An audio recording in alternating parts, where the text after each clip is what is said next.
Olá, muito boa noite. Sexta-feira, 31 de janeiro. Veja os destaques de hoje no segunda edição. Criança no fogo cruzado.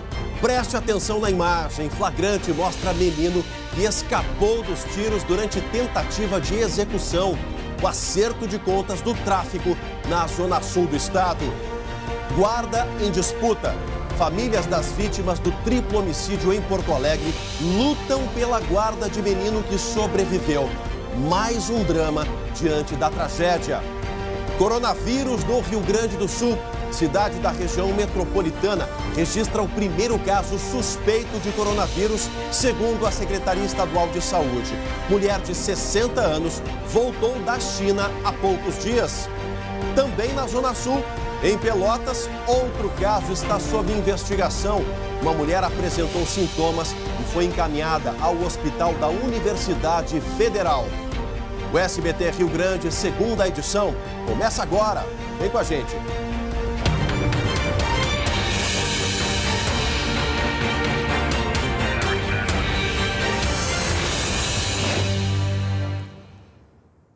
E mais uma edição aqui do Segunda, que começa com esse alerta na saúde. O Rio Grande do Sul tem 2 casos suspeitos de coronavírus. Houve um novo registro com suspeita de coronavírus. Uma mulher de 60 anos, moradora de Canoas, que esteve recentemente em Hong Kong e Macau, na China. O outro paciente, de 54 anos, segue em investigação. Ele mora no país asiático e procurou atendimento durante visita em Novo Hamburgo, no Vale dos Sinos. Já são 12 casos suspeitos no Brasil. Segundo a Organização Mundial da Saúde, já foram registrados mais de 7.700 casos confirmados e 170 óbitos na China. Fora da China, são 82 casos confirmados em 18 países. Casos suspeitos são mais de 7.800, mas nenhum na América Latina. E no sul do estado, o primeiro caso suspeito de coronavírus. Uma mulher procurou pronto-socorro da cidade e foi encaminhada diretamente ao Hospital da Universidade Federal de Pelotas na noite de quinta-feira. O Eduardo Silva tem mais informações. Eduardo, boa noite para você. Quais os sintomas essa paciente apresentou, Eduardo? Boa noite, Marcelo. Boa noite a todos que nos acompanham. Conversei há pouco com uma médica e a informação é de que a paciente apresentou febre, tosse e está no isolamento, segundo o protocolo do Ministério da Saúde para casos suspeitos de coronavírus. Os sintomas são similares ao de uma gripe, mas o que motivou a internação é o fato da moça ter mantido contato com pessoas que estiveram recentemente na China. O Ministério da Saúde excluiu o caso e o hospital só vai se pronunciar após os resultados de exames laboratoriais. Aqui, o caso segue sendo tratado como suspeita e a paciente deve permanecer no isolamento até o final dessas análises. Voltamos ao estúdio, Chamali. Tá certo, Eduardo. Obrigado pelas informações. São números que destoam, né? Tanto o número da Organização Mundial da Saúde quanto os números da China com relação a óbitos. A OMS, 170 óbitos e lá na China, 213. Né? Aqui no Brasil, 12 casos confirmados, mas esse de Pelotas não entrou nessa contabilidade do coronavírus e a gente mantém aqui todo o acompanhamento diário sobre essa questão desse novo vírus que acaba aí rodando o mundo. Flagrante.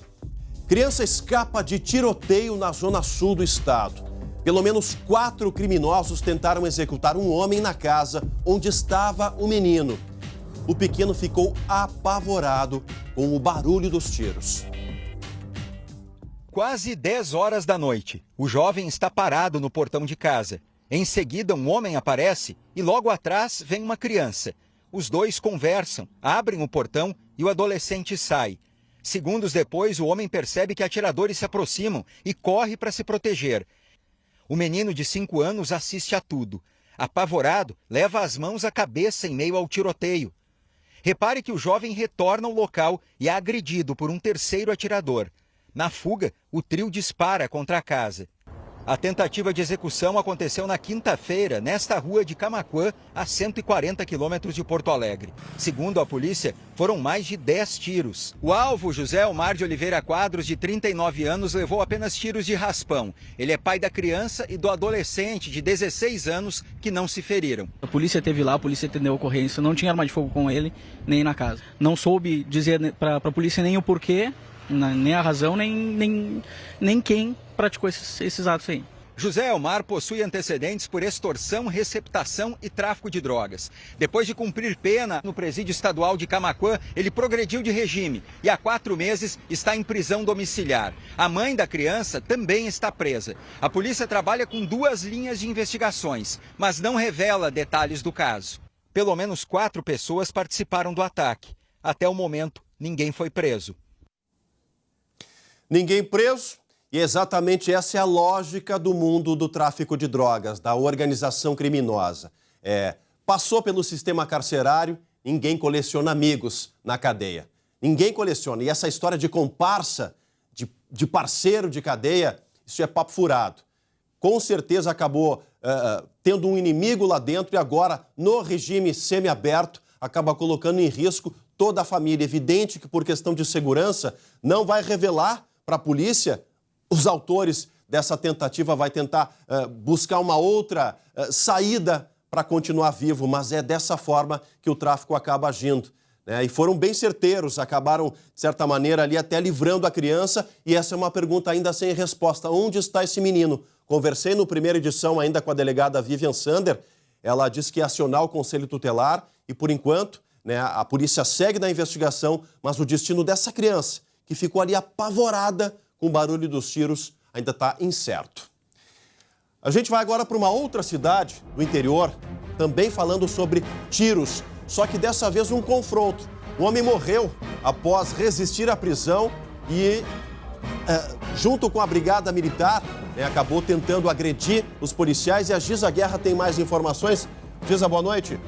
Boa noite, Chamali. Boa noite a todos. Exatamente esse confronto que aconteceu em Bagé, na região da campanha, e o que a gente observa é que a Brigada Militar abordou este homem, que a gente acompanha nas imagens, e ele carregava uma barra de ferro. Na primeira abordagem, a polícia efetuou 7 tiros de balas de borracha e esse homem, Chamali, ele não parou. Esta imagem é da segunda abordagem. O policial desce do carro e o homem corre atrás dele. No confronto, o homem é atingido e cai. A Brigada Militar chamou o atendimento, esse homem foi encaminhado ao HPS, mas morreu a caminho, Chamali. Tá certo, Giza, obrigado pelas informações. Daqui a pouco a gente volta a conversar. Vocês lembram do triplo homicídio em Porto Alegre, né? O assunto dos últimos dias, e a gente volta a falar sobre ele, só que por um outro lado. Olha o tamanho do drama. Uma família já marcada pela dor, depois de perder a filha, nesse triplo homicídio, nesse assassinato covarde que aconteceu no domingo. Agora, os pais dela lutam para ficar com o neto, que foi levado pela madrinha para São Paulo. Após enterrarem a filha, eles não viram mais a criança de 8 anos. Roda aí.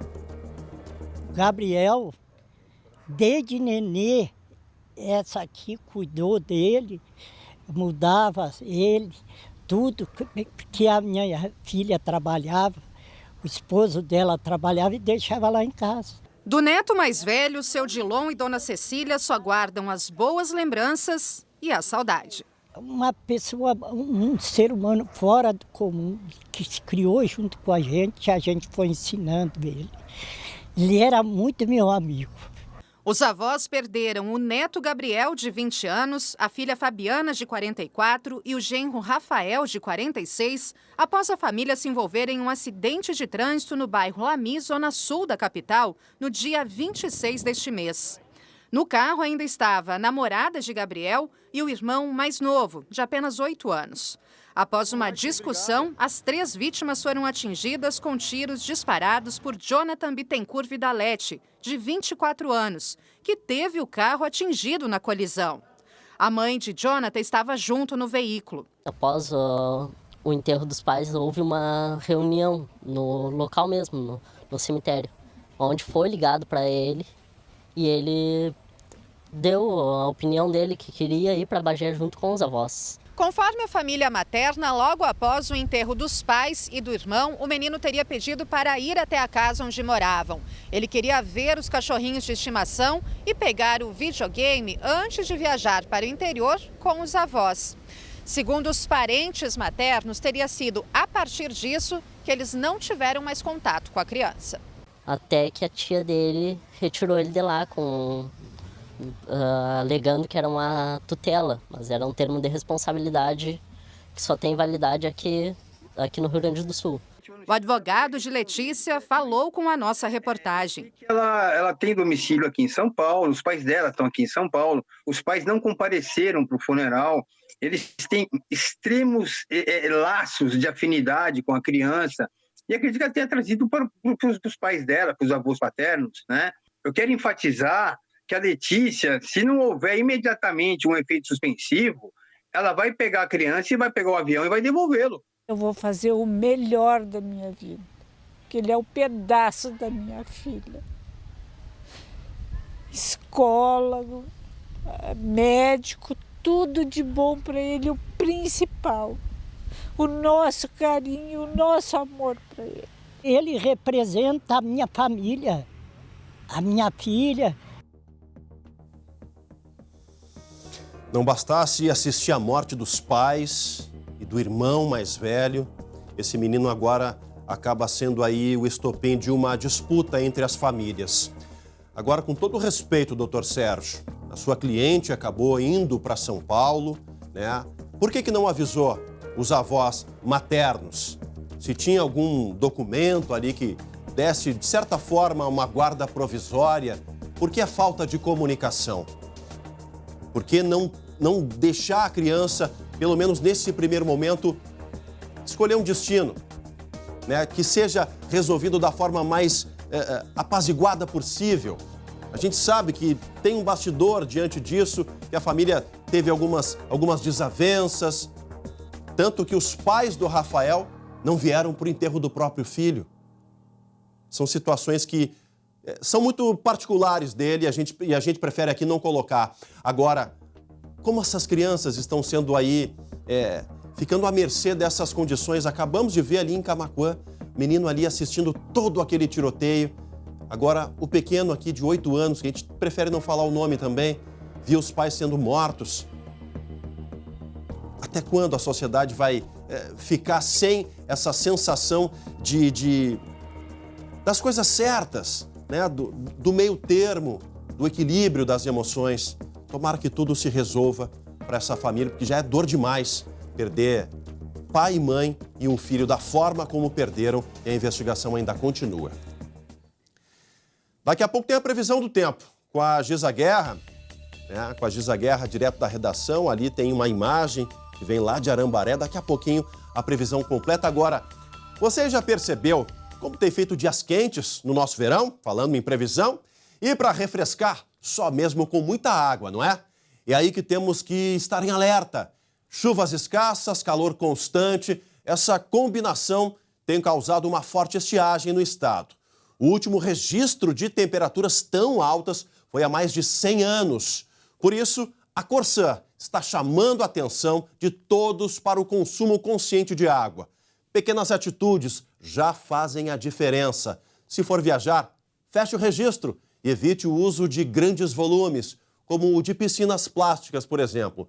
Economizando juntos, preservamos os recursos hídricos e compartilhamos o melhor do verão. Quer saber mais? Baixe o aplicativo H2 Hoje da Corsã. Seja responsável, faça a sua parte. Um recado da Corsã.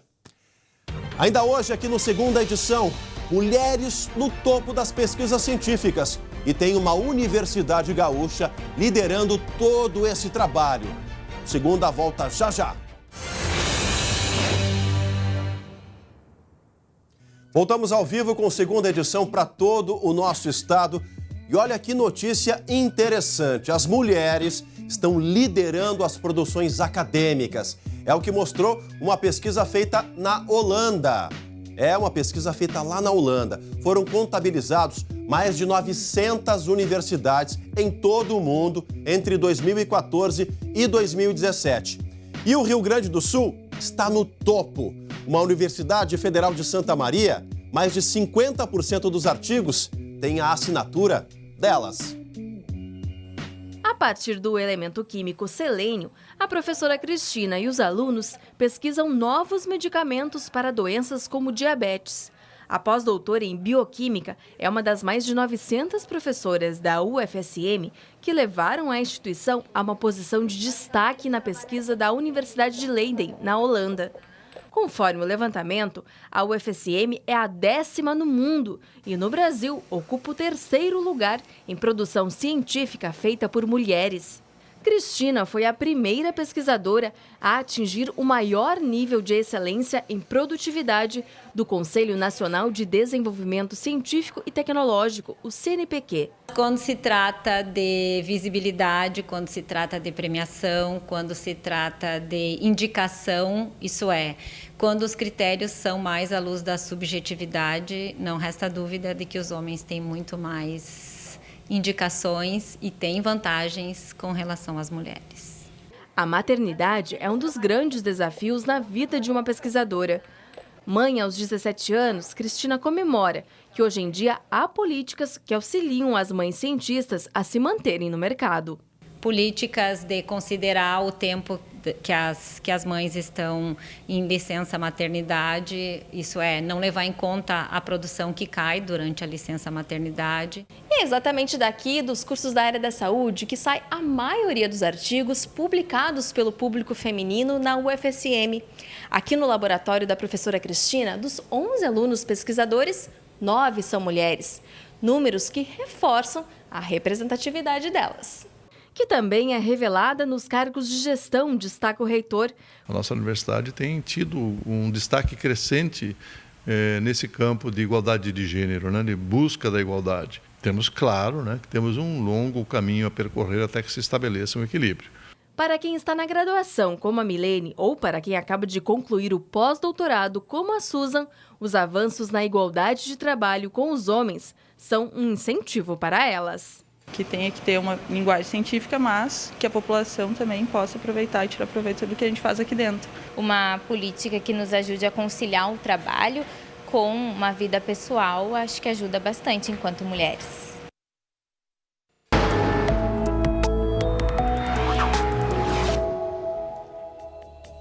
E quando a gente fala de tempo instável, um bom exemplo foi o que aconteceu hoje na sexta-feira. Teve chuva, teve sol, teve rajadas de vento até mais intensas, tudo no mesmo dia e teve até tromba d'água, Giza Guerra. Teve mesmo, viu, Chemalha? A imagem é muito bonita, mas também acaba assustando um pouquinho, né? Olha Essa só. tromba d'água aí foi registrada em Arambaré, na nossa Costa Doce. E só para o pessoal de casa entender, esse sistema de baixa pressão é o mesmo que também favoreceu aquela chuva forte que aconteceu em São Lourenço do Sul. Essas nuvens aí, chamadas de funil, elas são formadas por esse sistema que podem dar origem, então, a trombas d'água e até a tornados. Quando essa nuvem toca um rio ou uma lagoa, vira tromba d'água. Se toca o solo, vira tornado. Ainda bem que por aqui foi só a tromba d'água, né, Chamari? Bonito espetáculo, né, Giza? Exatamente. Agora, vamos saber como é que fica o tempo no Vamos final lá. de semana? Todo Vamos mundo lá. quer saber essa informação, né? Então, vamos lá. A gente acompanha os detalhes nos mapas. Vamos saber então, uma massa de ar seco predomina sobre o estado e com isso a gente tem a previsão de sol entre nuvens amanhã. A exceção fica só por conta das áreas de divisa aí com Santa Catarina, onde pode ter chuva passageira. No litoral, o mar fica bastante agitado, atenção aí para quem está indo para a praia e tem pancadas de chuva alternando então períodos com sol. Em Torres, mínima de 21 graus e máxima de 25 graus. Não vai esquentar muito não, viu, Chamali? Tá certo, Giza. Um bom final de semana pra ti, minha amiga. Até a semana que vem. Até lá. Tchau, tchau. E olha, gente, pro teu final de semana ser ainda mais divertido e em boa companhia, a partir de amanhã, o Masbar da minha amiga Mônica Fonseca começa mais cedo. Logo depois, no sábado, logo ao meio-dia. Depois do Sábado Animado. Novo horário, atenção, esse sábado a partir do meio-dia após o Sábado Animado. A semana, olha, vai ser muito mais divertida e em boa companhia a partir de amanhã com a Mônica Fonseca. Reportagens super bacanas, curiosas, né, muito curiosas. A Mônica está sempre inventando, a produção do Masbar é super criativa. Em seguidinha, Vocês vão acompanhar no sábado, a partir de amanhã, ao meio-dia, Masbá em novo horário. O SBT Rio Grande, segunda edição de hoje, fica por aqui.